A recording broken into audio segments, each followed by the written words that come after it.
Which hand plane should you buy first? What should be your first hand plane? Should it be the most common number 4? There are many of these kicking about still. There's many of these at car boots, etc. And they're a great tool. You know, okay, it could be your first hand plane. But I wouldn't recommend it. No. Because it's a smoothing plane. It is very specific for a certain job. Smoothing a board. The flat of a board. Whereas the number 5 is good for smoothing the flat of a board, but also can be used for edging a board.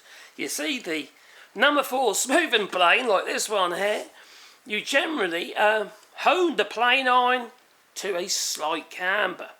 You take off the corners, a very tiny, slight camber.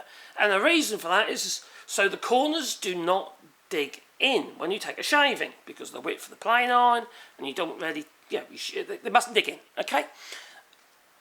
Now, unfortunately, it seems to me that there's lots of people giving quite strange information out there that says, yeah, it's the first hand plane. I don't know why it is the first hand plane. Now, everybody, including myself, was given one of these as their first hand plane. But it's not the ideal tool, no. The number 5 is. And if you can get one, a 5.5. Now, this is just a 5 as a 1940s number 5 wartime effort made in the United Kingdom, in England. And it's actually a really nice tool. It's just been my father's. And I have actually pimped it up. I've given it a new tote, a new knob, and cherry and what have you, and it's a really lovely tool. Paint it up because it's in a hell of a state it was, you know. And done everything I need to do, including getting it a new plane iron. In this case, the 3mm plane iron, and it's a nice tool to use. It really is. And you know, you can use it for edging a board, but also if you just change the plane iron, you can still use this because it's long, but it's not overly long. You can still use it for flattening a board, because you can have 2 plane irons, one with a slight camber and one straight. When you're joining a board, you really want a nice straight plane iron, because you want your joints to marry up across their width. Okay, it's less of a problem with a narrow board like this, but if you're getting like an inch half board, well then you clearly want it to be true across its width. If you've got a camber in your plane iron, you're going to have a hollow. And when you've got 2 hollows, one on each edge, which you're just plain to marry up, you've doubled it. There's a gap.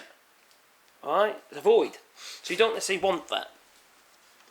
So my recommendation would be the number 5 or 5.5, because it's slightly wider, makes it even more universal, although heavier.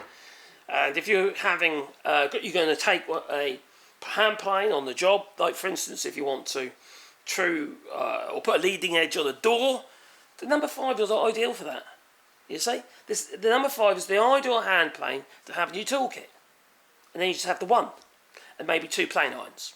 Okay, whereas this one, you can put a leading edge on a door with this, but it's not going to be as good. It's not going to be as straight because it's very, very short. You see. So the accuracy of the hand plane is only as good as its length. Alright? It's just how it is. So anyway, my recommendation would be the number 5. The number 5, not the number 4, like so many people end up buying as their first hand plane. Try and get yourself a number 5. You won't regret it. Yeah. Toodaloo. Don't forget, beat the old like button.